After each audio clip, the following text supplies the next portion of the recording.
Hi there. You're watching Sipping Off the Cuff or listening to Sipping Off the Cuff on Tequila Aficionado Media, all of our platforms. I'm Mike Morales here in sunny San Antonio. That gentleman is Jim Johnston in Youngstown, Ohio.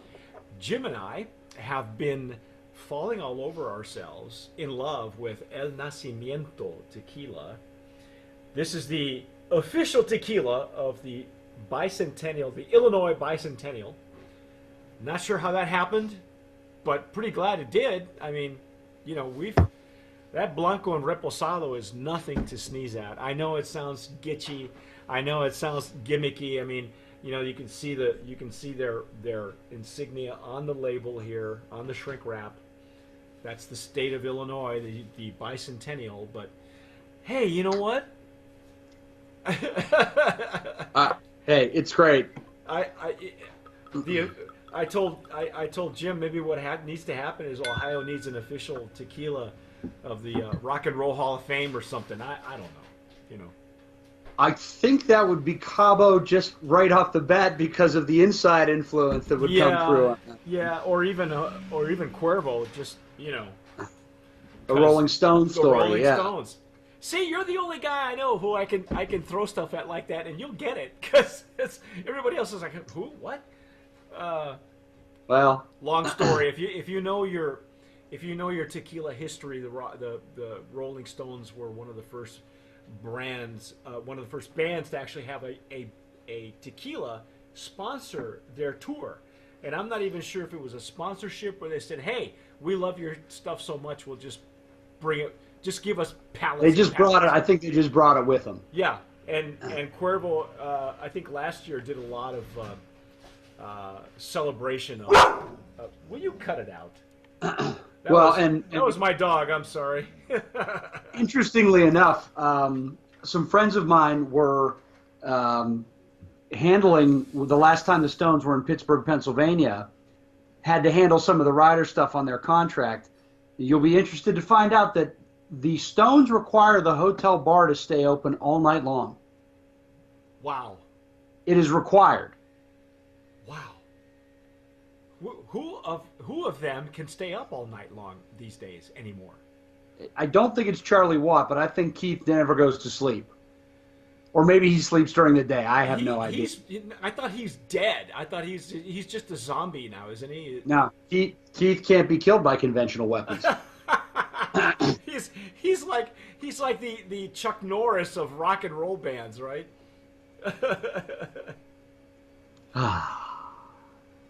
This is just a little bit darker than the Repo. Yes. Now let me show the difference here. Here's the Anejo, which I can tell because of the dark label. Here's the Reposado, which is a yellow label, and this is what they look like. Very, very slightly darker. Yeah. But the smell, the nose on this is much. It's a little bit more amplified than the Reposado. It is. It is. You pick up that barrel a lot more on the aroma, but it's still got just that little hint of sweetness, and it's a pleasant, it's not a killer alcohol overpowering aroma.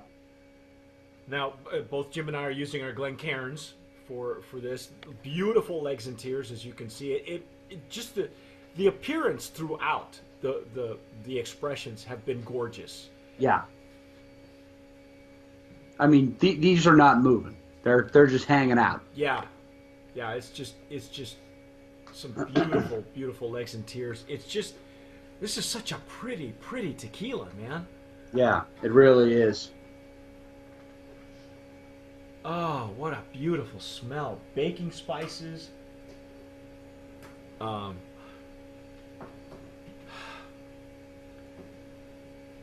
And that agave sweetness that we said was like orange blossoms on the Blanco has kind of gotten into a baked sweetness into this. Yeah, and it's right in the center of the glass, too. Yeah. I'm not even getting any alcohol. We got a little alcohol in the Reposado, but none.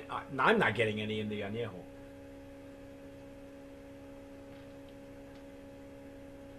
Oh, my goodness.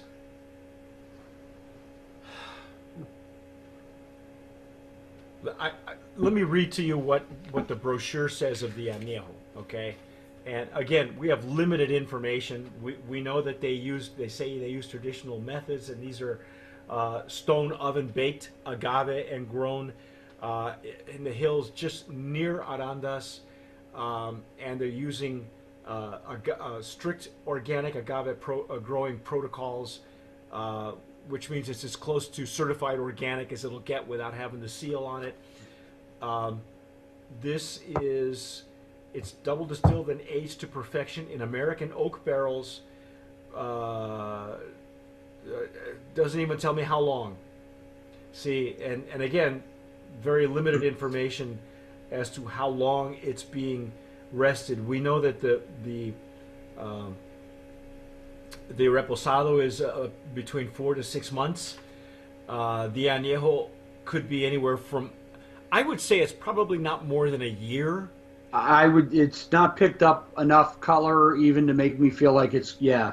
I would say that's about right. Yeah, I'm thinking this as an añejo, it's probably just barely a year old, and just because of the color, I'm going by color and smell. Obviously, they're using a good, high quality used barrel. That's a beautiful color too. It's much. It really is. It's deeper and richer than the reposado. The reposado is definitely a lot lighter. Yeah. Oh yeah. Well, I don't know if you've tried it, but let's dive in. Let's go.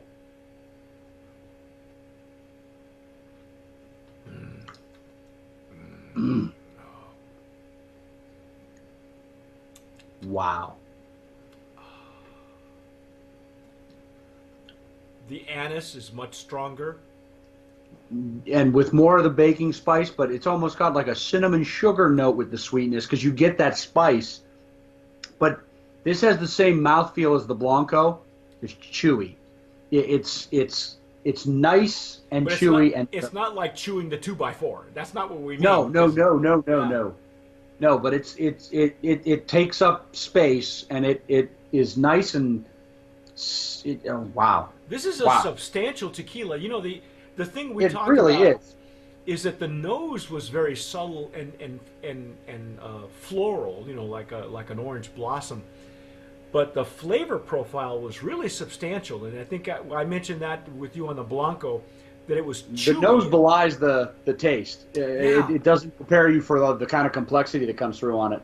It's a surprising complexity. It's not, you know, it's not like it's not pretending to be anything else. It's just there's a lot going on with all three expressions than on the surface. This is just lovely, man. It's really nice and nice finish. That's what was the spearmint menthol sensation from the Blanco and the Repo is now a little bit more concentrated by that barrel. It's not so much minty. It's that anise now takes on a little bit more of the licorice bite on it, but with that the barrel and the agave sweetness, it's like a slice of apple pie. Oh, listen to him. Oh my gosh. It is. This is really nice. Yes, I am totally impressed. You know, again, yeah, there's a lot of gimmicky stuff. You know, the official seal is on the brochure, but honestly, it's a simple wine bottle, but they spent all their efforts on the juice, man. I gotta tell you, this is. Well, and you know what? To be fair, we got these at the end of 2018. This label might change going forward. This might have just been because here we go. You know, it's a sample. Yeah. So maybe we got one of the Illinois Bicentennial Party's leftover bottles. You know, and that's okay. 'Cause I'm good with that. I don't care how they get it to me. Yeah. It's just, you know, it's very old school. This is a really old school tequila. Again, I said this with the Reposado. The Reposados used to be an afterthought, but there's a lot of thought that went into this. The tequila is made in a town called Nacimiento, which is near Arandas. So if you're familiar with it, and it's got all the Arandas characteristics in it, which means, you know, stuff like G4, Tequilas like La Alteña, anything coming out of like Tapatio, things like that. It's just very distinctive in that region. I'm just over the moon. Wow, this Yeah, is just this is really, really phenomenal. holy cow, man. Now I will say too that the nose and the flavor profile of the añejo kind of ties it all in. It is Yeah, it these is match up a lot more than the other two. once you have that. Once you taste it, and I think the nose augments the flavor, whereas before in the Blanco, I got a flavor profile I was not expecting. Yeah, me neither. It was a surprise. And again, a pleasant surprise, not a surprise like a letdown Right. or a shock. It's not a shock. It was a very pleasant surprise. But you tasted the Blanco, and you were thinking, why doesn't this have more of a menthol smell or an anise smell on the nose? Because it's got that mint hit that hits you, the spearmint hit. This matches the aroma Yeah. a lot closer, Now and it smells great. I'm still getting the agave too, right in Oh in the yeah, center. You get it.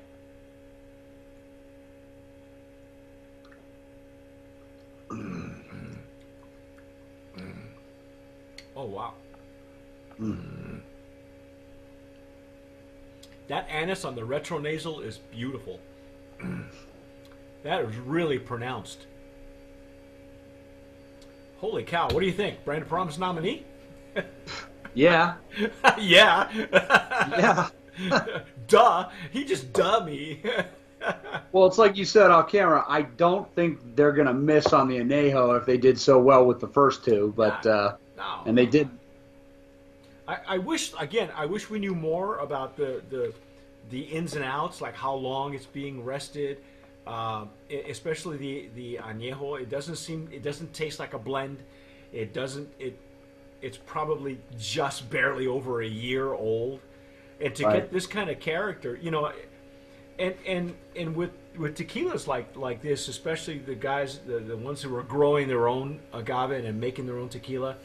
It's not uncommon. We see that a lot with anything coming out of El Pandillo, which is Felipe Camarena. He is so proud of his agave that he looks to bring that forth with his aged and barrel strength tequilas. It's the agave has to have center stage, and Yeah. El Nacimiento does the same thing. And I think that the juice going into the barrel is the key here. I don't think they rely on the barrel to do much more than unify those flavors, take a little bit of the edge off, impart a little bit of that baking spice, but overall, I mean, you can see the natural progression from the Blanco to the Anejo. Yeah, it is. It's a crescendo. It really is. Yep. It's almost like a symphony, and it's Absolutely. really there's an art that went into this tequila, and I know that we're kind of at a loss for descriptors, but some tequilas are made for a certain market, and this tequila was really old school. Yeah. And it forces It was made to be good. yeah, and it forces you to linger with it. It's not made to be shot.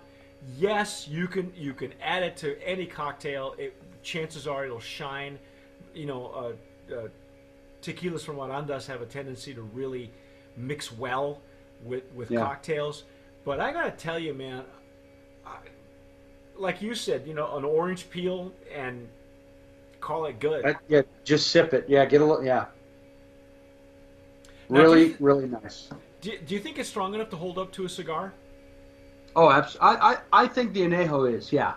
Now, I wouldn't go with anything real intense. Yeah, me neither.